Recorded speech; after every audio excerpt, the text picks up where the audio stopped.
असंभव कुछ नहीं होता दोस्त, ये परिकल्पनाएं हैं खाली।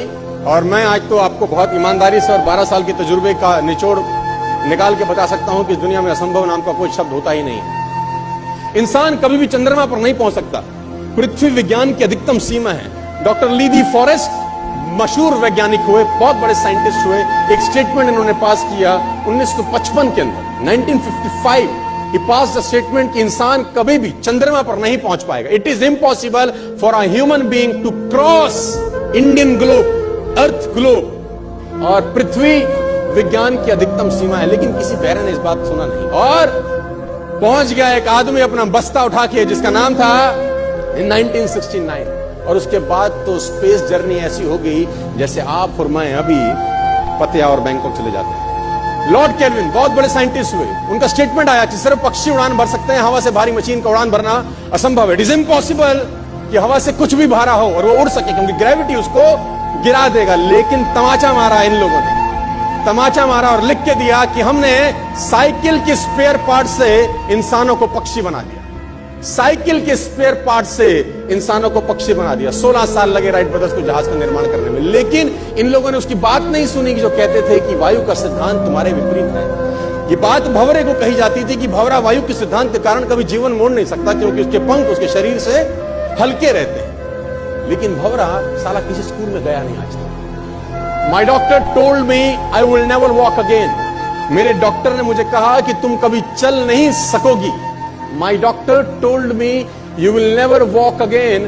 My mother told me I would, and I believed my mother rather than doctor. Wilma Rudolph एक ऐसी एथलीट हुई जिनको पोलियो था, पोलियो था जिनको डॉक्टर ने कहा तू चल नहीं सकती, मां ने कहा तू चल सकती है। उसने कहा मैंने डॉक्टर की बात नहीं मानी, मैंने अपनी मां की बात मानी। 3 ओलंपिक गोल्ड मेडल जीती है लड़की, 3 ओलंपिक गोल्ड मेडल, जिसको डॉक्टर कह रहा है कि तू चल। लेकिन मां क्या बोलती है? मैं आपको उदाहरण देना चाहूंगा सर। बहुत छोटे थे अल्बर्ट आइंस्टीन, दुनिया के महान वैज्ञानिक में से एक, मंद बुद्धि कहा जाता था। 8 साल के थे, घर पहुंचे, मां को चिट्ठी दिया। When he was 8 years old, came to his home, letter to his mother। मां को एक चिट्ठी दिया, मां ने वो चिट्ठी पढ़ा। 8 साल के, और चिट्ठी में प्रिंसिपल का खत था, उसकी मां का नाम। प्रिंसिपल ने ये लिख के भेजा कि आपका बच्चा विलक्षण प्रतिभा का धनी है, ग्रेट पावर है इसमें, क्योंकि बहुत बड़े साइंटिस्ट बने बड़े। मंद बुद्धि बचपन में समझा जाता था, आपका बच्चा विलक्षण प्रतिभा का धनी है, इसके अंदर असीम संभावनाएं हैं। तो हमारा स्कूल, हमारी मैनेजमेंट, हमारी फैकल्टी, हमारा टीचर इस लायक नहीं है कि हम आपके बच्चे को अच्छी शिक्षा दे सकें। तो it's better for you to take care of your son. आप अपने बच्चों को अपने घर में पढ़ाइए, हम लायक नहीं है कि आपके बच्चे को पढ़ा सके। और उसकी मां ने पढ़ते पढ़ते आंखों में आंसू ले आई और उसने बच्चे को कहा कल से तू स्कूल नहीं जाएगा, मैं तेरी परवरिश घर पे करूंगा, क्योंकि तेरा टीचर तुझे इस लायक नहीं समझता। मतलब वो अपने आप को इस लायक नहीं समझते। बच्चा खुश हुआ, मोटिवेट हो गया और लग गया। उसकी मां का निधन हो गया।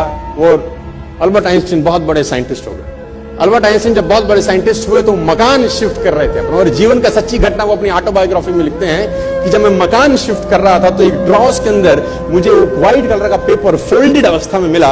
मुझे समझ नहीं था कि क्या है। मैंने उसको फोल्डिंग अवस्था से मिट्टी को हटा के जब खोला तो वो उस टीचर का लेटर था जो बहुत साल पहले टीचर ने मेरे हाथ में दिया था और मैंने अपनी मां के हाथ में रखा था। अब वो बड़ी उत्सुकता के साथ उस खत को पढ़ने लगे। जैसे उन्होंने खत पढ़ना शुरू किया और वो जार जार होके रोए। उसमें लिखा था कि तुम्हारा बच्चा मंदबुद्धि है, ये हमारे स्कूल के लायक नहीं है, इसको आज के बाद हमारे स्कूल में मत भेजना, इसकी परवरिश खुद किया। मां ने उल्टा पढ़ा, मां ने उल्टा पढ़ा कि नहीं, ऐसा नहीं है, तू सब कुछ कर सकता है, तेरे हाथ पास पावर है, तेरे में प्रतिभा है, यू कैन डू वंडर्स। दोस्तों, इस दुनिया में किसी की बात मत सुनना, नेवर एवर बिलीव